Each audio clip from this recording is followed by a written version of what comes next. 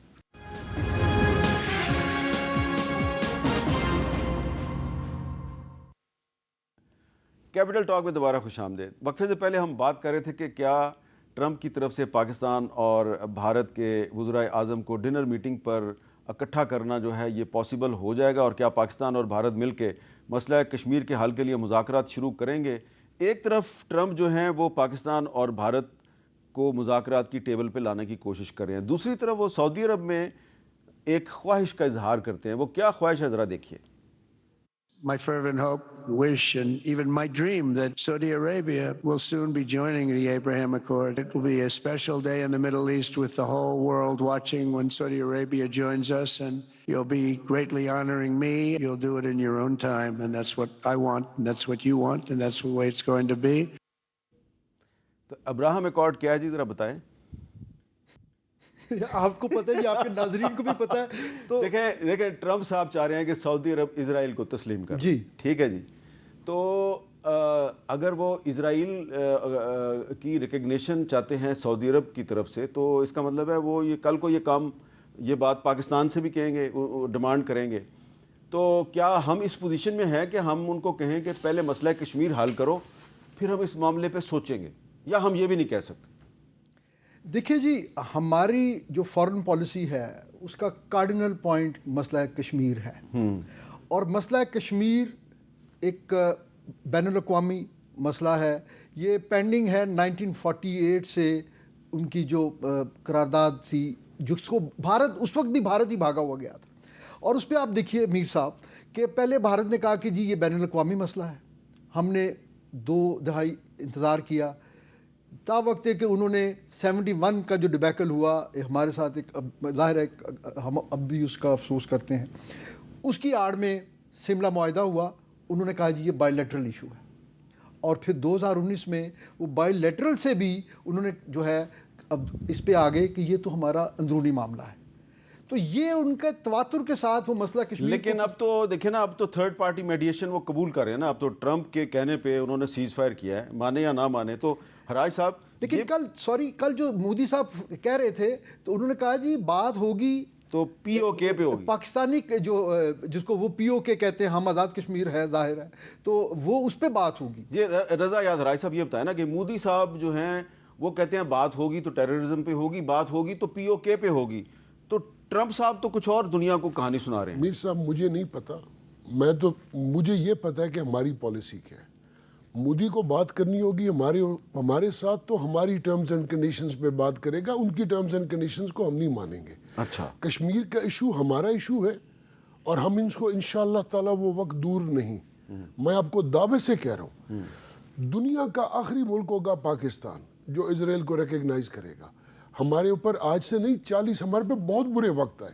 ہماری پاکستان کی حکومت اور یہ بڑے کلیئر ہے, کوئی نہیں جھکے گا, کیونکہ کشمیر کے مسئلے کا فلسطین کے مسئلے سے بہت گہرا تعلق ہے. میر صاحب میری بات سنیں, جو کچھ فلسطین میں ہوا, دنیا کے کتنے ممالک نے اس کے اوپر انگلی اٹھائی یا سینکشنز لگائیں. آج ہماری اگر معاشی دیکھیں نا, اب گیم تو معیشت کی آ گئی. جو امیر ہے وہ مار دے, کوئی پوچھنے کو تیار نہیں. تو لہٰذا please be very clear, Pakistan کی عوام اور پاکستان کی حکومتیں, پاکستان کی مسلح افواج, کشمیر ہمارا ہے اور ہم انشاءاللہ لے کر رہیں گے. نمبر 1. نمبر 2, دنیا کا آخری ملک ہوگا پاکستان جو اسرائیل ریکگنائز کرے گا. آپ دیکھ لیجئے گا, زندگی موت میرے اللہ کے ہاتھ میں رہوں یا نہ رہوں, زندگی میرے یہ الفاظ یہ ریکارڈڈ رہیں گے. پاکستان کبھی اسرائیل کو ریکگنائز نہیں کرے گا. اور اس کی بہت سی وجوہات ہیں. بہت بہت شکریہ رضا حیات حراج صاحب اور year vice marshal Aijaz Mahmood صاحب. یہ جو بات رضا حیات حراج صاحب کہ پاکستان دنیا کا آخری ملک ہوگا جو اسرائیل کو تسلیم کرے گا, اس کی بہت سی وجوہات ہیں. اور ایک جو اس کی ایک تاریخی وجہ وہ یہ ہے کہ 23 مارچ 1940 کو جو لاہور میں قرارداد منظور ہوئی تھی وہ صرف ایک علیحدہ مملکت کے لیے نہیں ہوئی تھی, بلکہ اس میں ایک اور قرارداد تھی, اور وہ تھی فلسطینیوں کے ساتھ اظہار یکجہتی. اور قائد اعظم محمد علی جناح جو کہ بانی پاکستان ہے, فادر آف دی نیشن ہے, جب اسرائیل کا قیام وجود میں آیا تھرو اے UN ریزولوشن, تو انہوں نے امریکن پریزیڈنٹ ٹرومین کو خط لکھ کے کہا تھا کہ ہم اس ناجائز ریاست کو تسلیم نہیں کریں گے. اور یہ جو تھوڑے دن پہلے پاکستان پہ جو ڈرون اٹیکس ہوئے, یہ سارے کے سارے جو ڈرون تھے یہ میڈ ان اسرائیل تھے. تو اسرائیل اور انڈیا کا پاکستان کے خلاف ایک اتحاد ہے. اسرائیل نے ماضی میں کئی دفعہ پاکستان کی جو فوجی تنصیبات ہیں ان پر حملہ کرنے کی کوشش کی ہے. رضا یاد راج صاحب ایڈ کرنا چاہ رہے ہیں, میں تو کلوزنگ کر رہا تھا. آخری بات, آپ کے خیال میں یہ انڈیا لڑا ہے, اس کی جرت نہیں تھی, یہ اسرائیل لڑا ہے انڈیا کے لباس میں؟ چلیں جی, بات ختم ہو گئی. ہمارے منسٹر فار ڈیفنس پروڈکشن نے آج ایک بہت اہم سٹیٹمنٹ دے دیا ہے, اور وہ یہ ہے کہ یہ انڈیا نہیں لڑ رہا تھا بلکہ انڈیا کے پردے میں اسرائیل پاکستان کے خلاف لڑ رہا تھا. بات کلیئر ہوگی. اجازت دیجیے, اللہ حافظ.